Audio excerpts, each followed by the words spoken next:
So today is Sonic's 25th birthday, and I thought I'd do a video going down memory lane and talk about my experiences with Sonic over the past nearly 18 years I've been playing this series. Also doing this video as well, so you all can share your memories and opinions down below as well, as while I don't respond to many people in the comments below, I do try my best to read as many comments as possible so that I can talk about, some comments that I actually enjoyed reading in future videos, and also to have an open mind as well. So please don't shy away from the comments. And if you all do enjoy this video, make sure to go ahead and drop that like, it helps out tremendously. Another thing about this video is that it's actually going to be kind of long probably, because I'm actually going to be talking about the past 18 years I've been playing this series, and I'm not going to mention every single thing that I did Sonic related, but mostly talk about the highlights, as I've kind of mentioned some things that I'm actually going to be talking about in other videos, but not everyone watches every single one of my videos, which is understandable. So yeah, this is just kind of like a summary of my experience with Sonic. But anyway, let's go ahead and get into this. Alright, so the first Sonic game I ever played, in fact the first video game I ever played, was Sonic the Hedgehog 2 for the Sega Genesis, and that was when I was 3.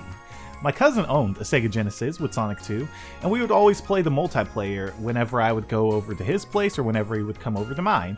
And I'd always make him play Tails because blue was, and is still, my favorite color. And I loved running and animals as well, so obviously I was going to pick Sonic over Tails.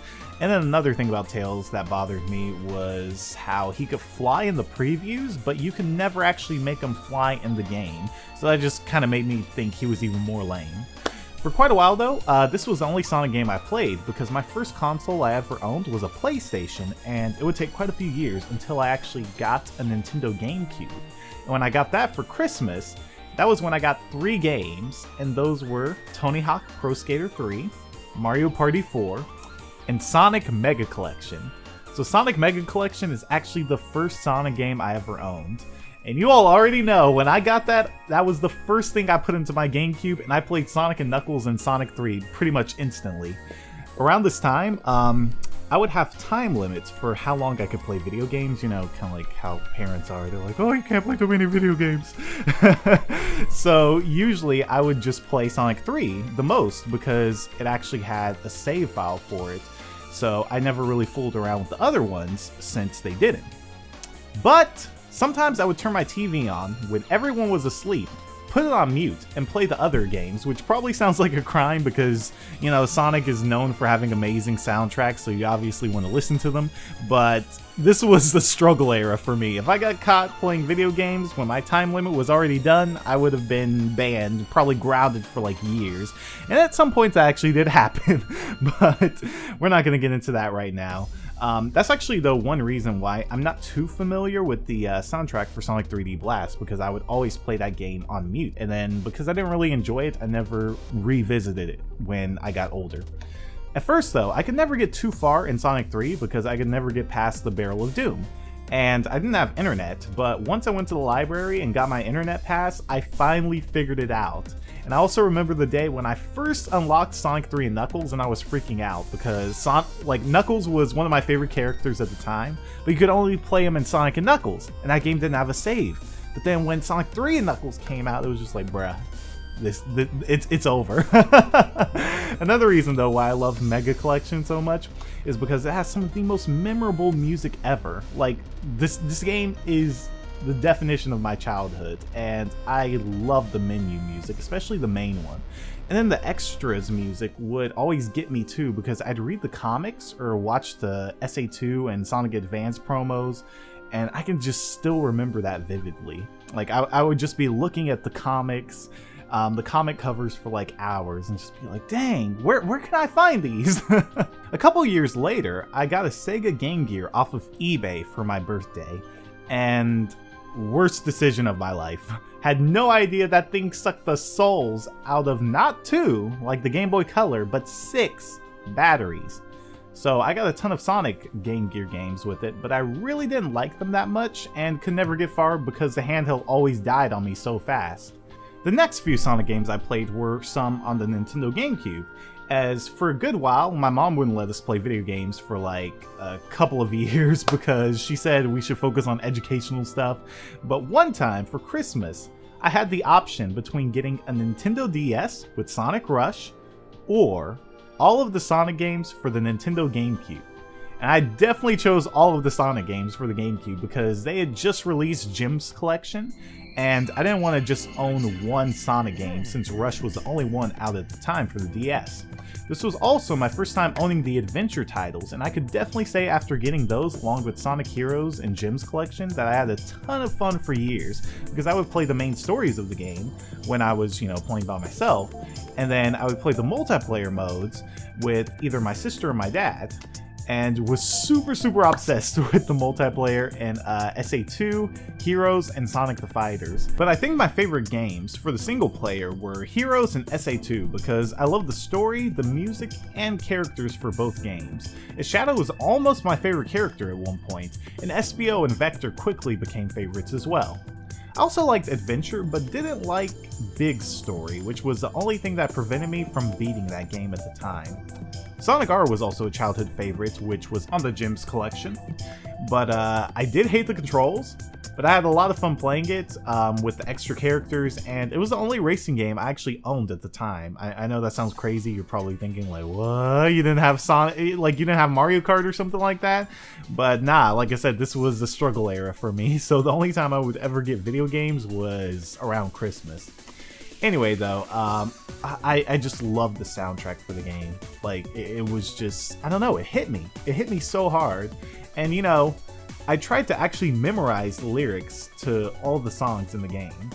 And I did it with the Crush 40 songs as well for the adventure games as well, but something about Sonic R just really resonated with me when I was younger. I think it was because I always watched, movies like Extremely Goofy Movie and, I don't know, just I liked that kind of music when I was younger.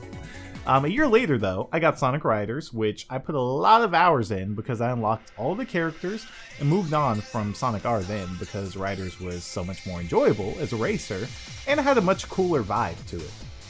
Did you know that the opening movie for Riders was actually done by the people who worked on Attack on Titan?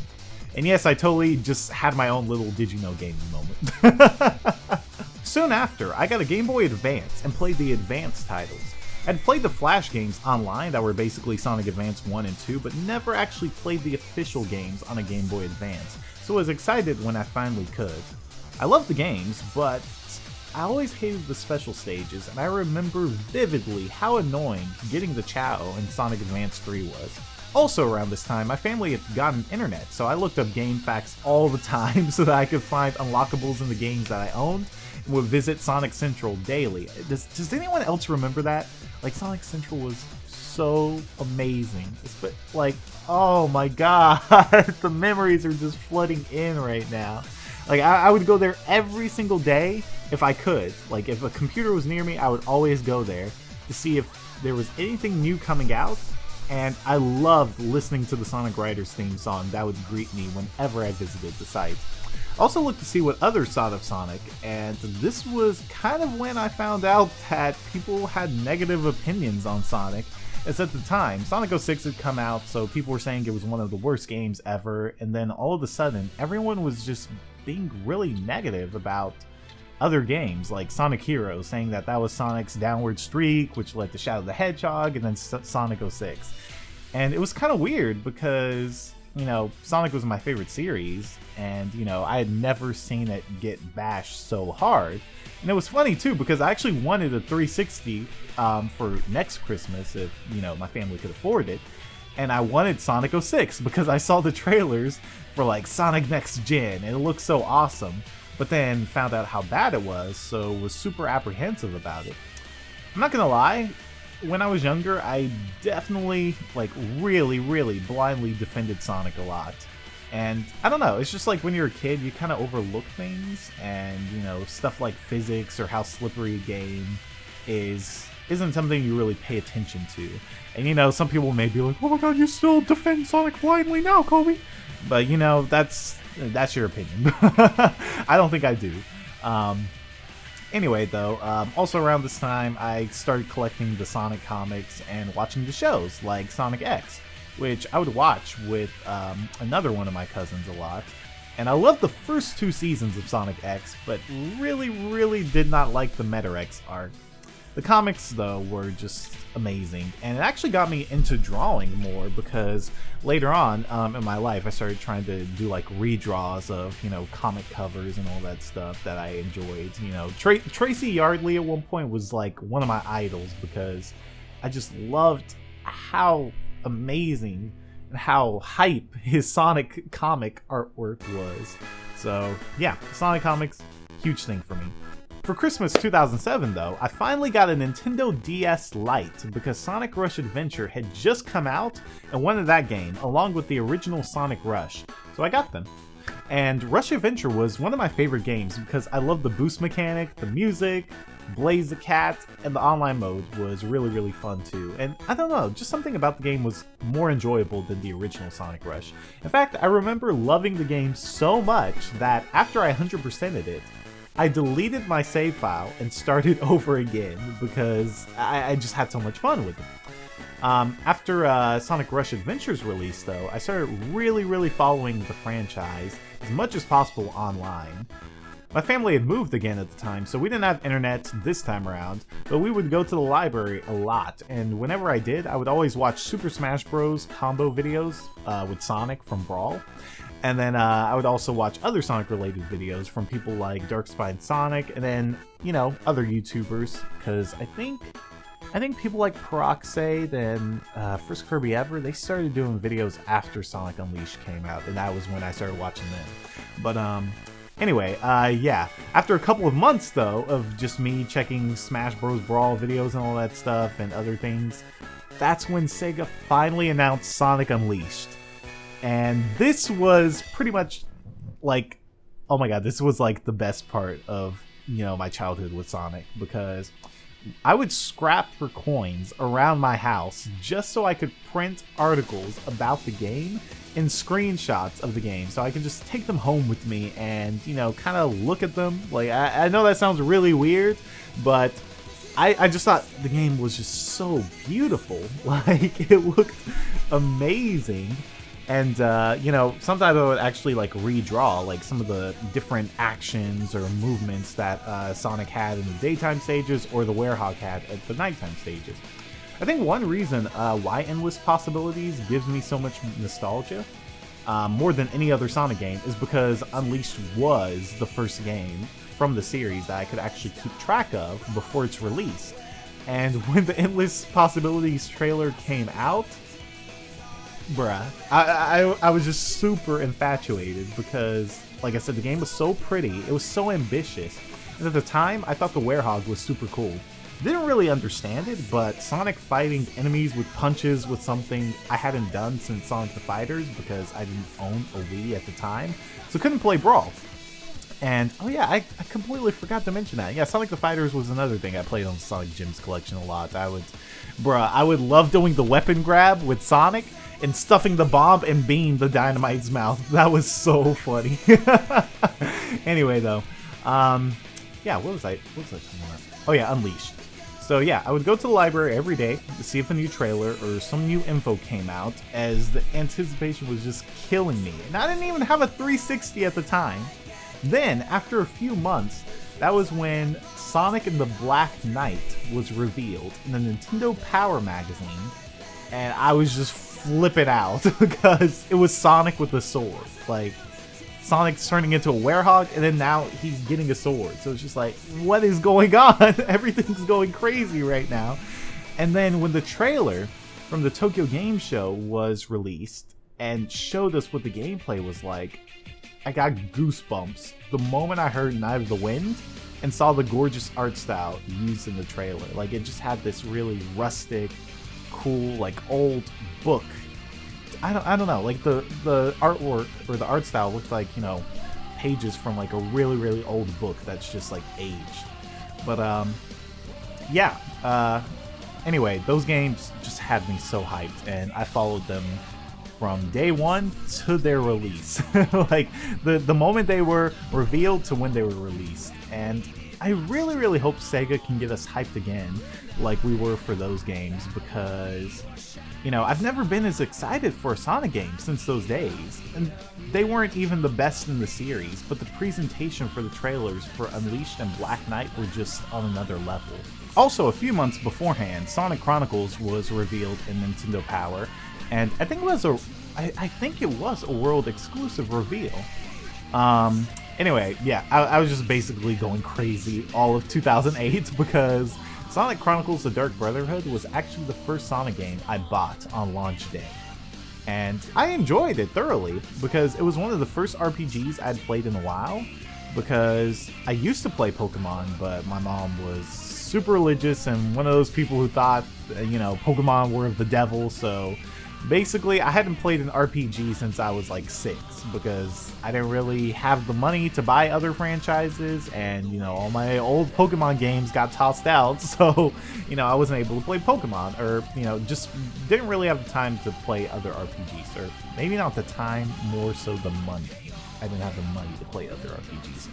Anyway, though, yeah, it was basically the first RPG that I had played in forever. And, now I can definitely see that it's really easy and that, the soundtrack is very, very flawed. But this was also around the struggle era, so sometimes I would be under my covers playing Sonic Chronicles entirely mute. So I didn't even know the music was bad until I played it later on. And then it was like, oh, what? This game's soundtrack is terrible. I don't know, it was just kind of crazy. At this time, though, I was actually trying to decide if I should get a 360 or a Wii for next Christmas, because I wanted the HD version of Sonic Unleashed, but then that was the only Sonic game for the console, because, I didn't want to play Sonic 06 after seeing videos, so I just decided, you know what, I'm going to go ahead and get a Wii, and, it was because not only was Unleashed going to be on there, even though it looked just atrocious, but I could also get Sonic and the Black Knight and other games like Mario, Zelda, and Knights, which was something I always wanted to play. Christmas 2008 was when I got the Nintendo Wii, and I'm not gonna lie, I almost cried because I really, really didn't think I was going to get one, because it was just like the Wii was selling out still pretty much everywhere, and I thought my mom was probably going to give us textbooks or something for Christmas. So when I got a Wii with Sonic Unleashed, bruh, it was, I was so ecstatic.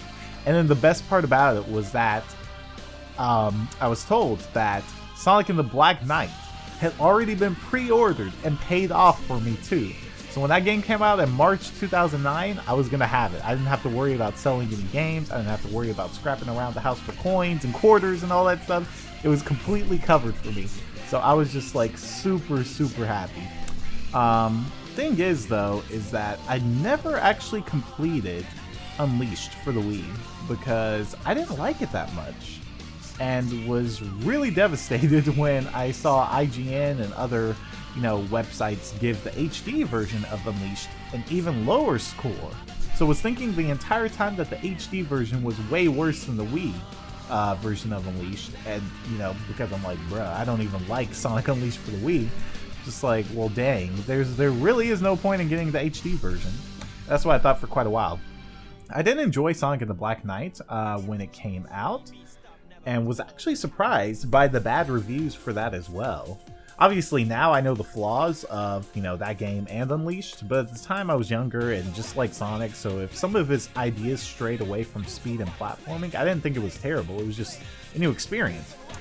After Black Knight, though, was when I finally got Sonic and the Secret Rings, since I had saved up, a little bit of money after, a few months, to where I got it, and didn't really dig how slow Sonic was at first, but after I put a ton of, hours into the game and unlocked skills, because, it was like the only Sonic game I had besides Sonic Unleashed, so it was like the only game that I was basically playing, that's when I started to actually enjoy it a lot. I still think it's a bad game, but there were some things I liked and still do find enjoyment out of. Also, bruh, the soundtrack. Who's gonna rock the place? I mean, how can I not love the game that has, the theme song for my channel intro? Then, and I can't recall if it was 2009 or 2010. Yeah, it was 2009. That's when Sega started teasing Project Needle Mouse. And around this time, that was when I was considering making YouTube videos as a hobby. So I got a DVD recorder with some money I had from selling, old games and stuff on eBay, and was prepared to share my first playthrough of Sonic 4 Episode 1 with people online. And before the game released, they showed Sonic Colors as well, which was promised to be amazing because it was basically the daytime stages from Sonic Unleashed and no Werehog. I'm not gonna lie, I was actually kind of like when I saw the first trailer. Once they showed Sonic underwater, I got super excited for Colors. And it's actually funny, it's not the first video I uploaded on my channel, but it is the oldest video that I have on my channel right now. And I titled it showing my excitement for Sonic being underwater because Hydra City Zone was my favorite level in the Sonic series. So was super happy to see Sonic, underwater and, getting bubbles and all that stuff and what looked like some Japanese garden, which was really, really gorgeous. So yeah, Sonic Colors got me extremely hyped when I saw that trailer of Sonic going underwater. Once Sonic 4 came out though, beat that game in a few hours and enjoyed it and posted my playthrough on YouTube, which has been deleted because of me being stupid and just thinking, oh my god, this is a terrible playthrough, why do I even have this up on my channel? But I did get tired of the game after, playing it for quite a few months, or a couple months, because I think it came out like a month or two before Sonic Colors. But that's when, I started seeing some of the complaints online, and then that's when I kind of noticed, wait, okay, yeah, this game actually is a little bit weird with its physics and whatnot. So I was kind of getting a little bit nervous about Sonic Colors release, but when it finally came out and got good reviews, and a good review from IGN, which was just mind-blowing, that's when I got super excited. So I got the game for myself at launch, did a Let's Play of it, which has also been deleted off my channel, and Colors quickly became my favorite 3D Sonic game because I love the gameplay, the graphics, and the music so much. In fact, Colors was actually the game that made me start downloading video game music for my iPod because I love the themes for Aquarium Park, Planet Wisp, Asteroid Coaster, and just other stages in that game. And it was actually, like I said, my first Let's Play, so it made me start to enjoy YouTube even more, so that game will always hold a special place in my heart from the memories I had with it. Also made me play other Sonic games on my channel like Sonic 06, Shadow the Hedgehog, Sonic CD, and others that I never would have played but did because I found interaction with you guys really, really awesome. 2010 was the year I got a 362, so I was finally able to play Sonic Unleashed in HD for myself, and loved it. Was boggled that it actually got worse reviews than the Wii version because that game was just garbaggio. It was terrible. So it's just like, huh? Like, why is this version getting, half the score or half the points that the Wii version was getting? Because I think the Wii version was getting like 7.2 or like 6s and all that stuff, and then Sonic Unleashed for 360 and PS3 was getting like 3.9s and 4s and all that stuff. So it's just like, what? In fact, I think it got a worse score than Sonic 06. So that just shows you how backwards IGN was at the time. But yeah, that was when I did get to play Sonic Unleashed finally for myself, and it was amazing. And then after Sonic Colors was shown off, that's when Sega revealed Generations. And this is when I started making news updates on the channel, speculating, different things, and got super excited when they showed the first trailer, because at first I thought Sonic had a son or something, so I was wondering, wait, who's the mom? like it was a Maury show, but for females.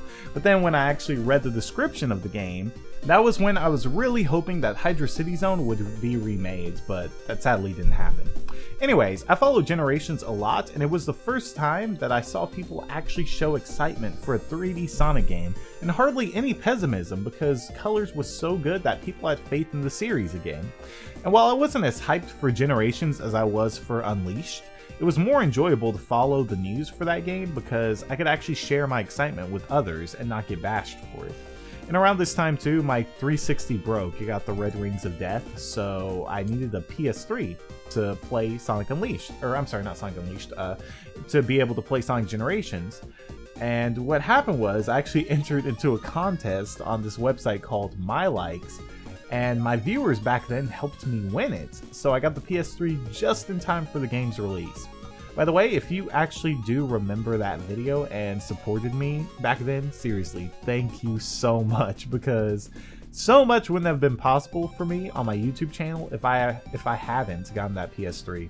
So now, not only was I just enjoying Sonic games, but I was enjoying sharing my experience and playthroughs with viewers, so it made me enjoy the games even more. Generations did well critically and was loved even more by fans, so there were hardly any traces of "Sonic is back" jokes. Then, Sega showed off Sonic Lost World, and I remember when people said that it looked like a mixture of Sonic Extreme and Super Mario Galaxy. Me personally, I didn't care what it looked like, I just thought it looked cool, and it was a new gameplay style, and it was cel-shaded, so was really optimistic as, you know, Sega's last 3 releases were good, but when the game came out, it kind of got average reviews, but felt like people were giving it unfair criticism because a lot of people actually knocked off points, you know, for Sonic Lost World's rating because it wasn't as fast as, you know, Sonic Generations or, you know, Sonic Colors or Sonic Unleashed. But it was like, yeah, it wasn't as fast, but it was still comparable in speed to like the other games prior to, you know, the boost gameplay that we got in the modern Sonic era. So I actually made a video against IGN and GameStop, and the reviewer from IGN got so upset that people were agreeing with how I said, you know, he couldn't play the game, that he actually ranted at me on Twitter and then blocked me. So yeah, it was pretty funny. I do think Lost World is pretty flawed, but definitely believe people overreacted because it wasn't the same as the boost gameplay. You know, it wasn't the best Sonic game, but it was nowhere near bad.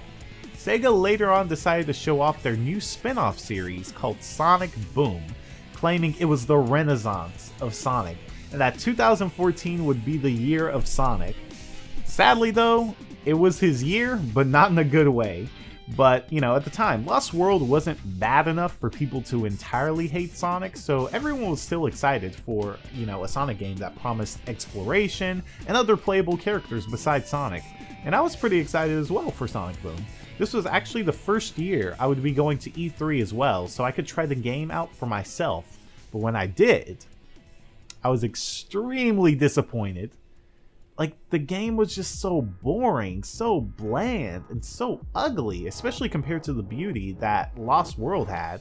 And the crazy thing is that the E3 demo for Sonic Boom actually looked way better than the final release. Like, they actually used an alpha build of Sonic Boom for the final release, kind of like how they did with Sonic 06. It's funny too because I actually talked to Stephen Frost, the guy behind the game, and, you know, I told him that, you know, I wasn't really fond of the game, and he said, you know, it was just those stages on display that were like that, and that the rest of the game would feel more like a Sonic game, and that they just showcased those stages so that people could get an idea of some of the different gameplay that would be in the game.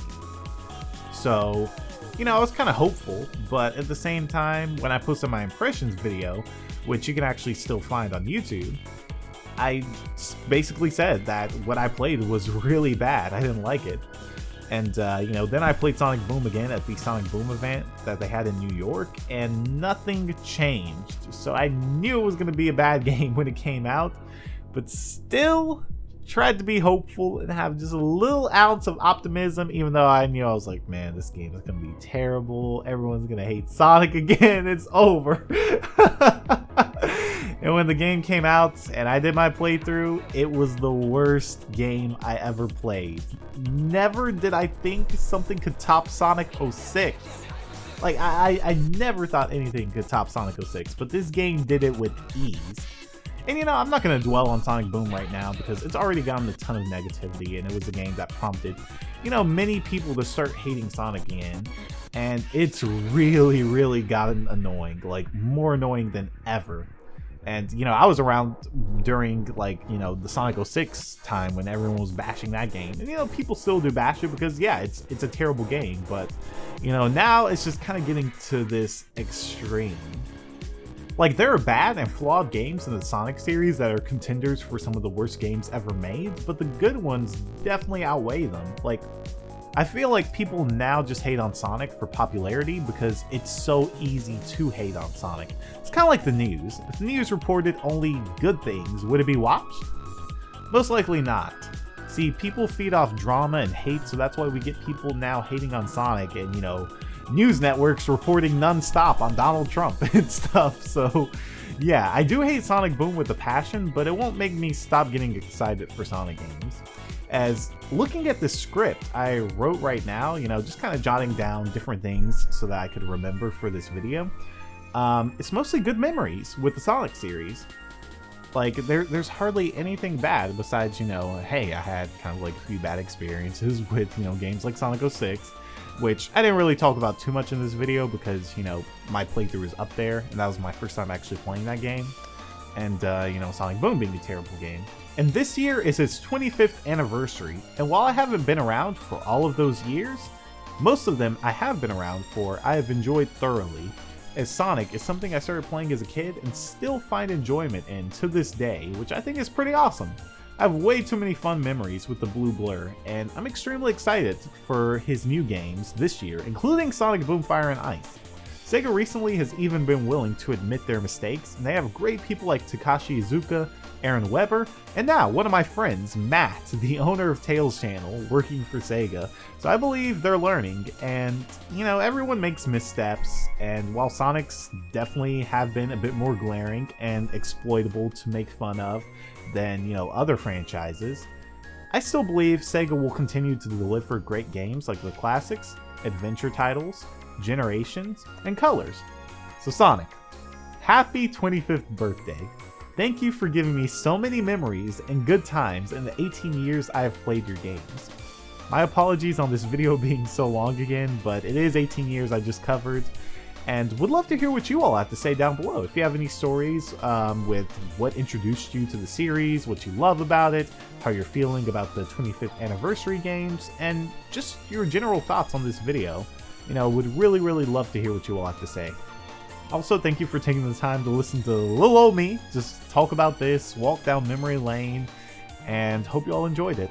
Anyway, once again, happy birthday, Sonic the Hedgehog, and thank you for watching. See you all, have a good day.